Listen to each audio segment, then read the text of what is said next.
Instruksi Menteri Dalam Negeri Nomor 27 Tahun 2021 tentang PPKM level 4, 3, dan 2 sudah dikeluarkan pada Senin 2 Agustus. Ini menindaklanjuti arahan Presiden Republik Indonesia yang menginstruksikan agar melaksanakan pemberlakuan pembatasan kegiatan masyarakat PPKM level 4, level 3, dan level 2 Coronavirus Disease atau COVID-19 di wilayah Jawa dan Bali. Dengarkan tadi penjelasan dari Pak Manu, Menko Perekonomian Pak Erlangga. Pelaksanaan PPKM disesuaikan dengan kriteria level situasi pandemi berdasarkan asesmen.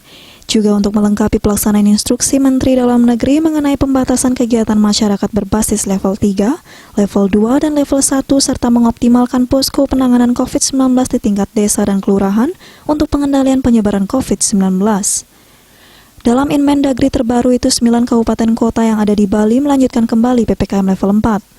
Pelaksanaannya mulai Selasa 3 Agustus hingga Senin 9 Agustus.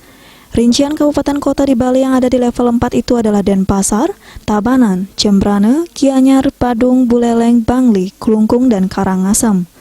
Sebelumnya dalam instruksi Menteri Dalam Negeri Inmen Dagri Nomor 24 Tahun 2021, ada 6 kabupaten kota di Bali yang masuk level 4, yaitu Badung, Gianyar, Klungkung, Tabanan, Buleleng, dan Denpasar. Sedangkan 3 kabupaten lainnya yaitu Jembrane, Bangli, dan Karangasem ada di level 3.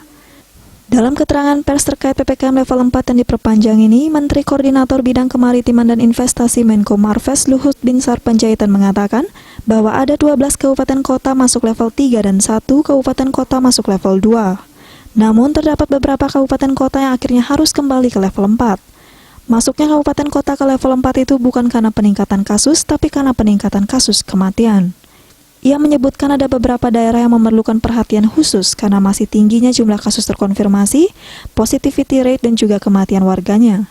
Salah satu yang disebut Luhut adalah Bali, kemudian Malang Raya, daerah istimewa Yogyakarta, dan Solo Raya. Terkait angka kematian tinggi, pemerintah telah melakukan berbagai intervensi untuk menurunkan angka kematian ini. Misalnya kami bentuk task force untuk menjemput yang positif dari rumah-rumah dan bawa kepada isolasi terpusat. Pemerintah mendorong pembukaan isolasi terpusat dan isoter baru di wilayah ini dan juga mendorong peran serta TNI, Polri, dan Pemda untuk terlibat aktif melakukan 3T dan juga penjemputan kepada masyarakat yang sedang melakukan isolasi mandiri agar tidak terjadi keadaan yang tidak diinginkan. Juga di sini pemanfaatan dana desa 8% untuk tadi pembelian barang-barang yang diperlukan untuk mendeteksi secara dini, jangan sampai ada yang meninggal lagi di kediaman atau isolasi mandiri. Pemerintah juga sudah melihat pemenuhan kebutuhan oksigen dan obat sudah semakin baik. Saya ulangi, kebutuhan oksigen dan obat sudah semakin baik. Luhut mengaku yakin dalam seminggu ke depan kondisi akan menjadi baik. Ia menyebut kondisi ini terjadi karena masih banyaknya masyarakat yang melakukan isolasi mandiri sehingga terlambat dilakukan perawatan intensif di rumah sakit yang mengakibatkan kematian karena saturasi oksigen rata-rata di bawah 90. Bali Pos melaporkan.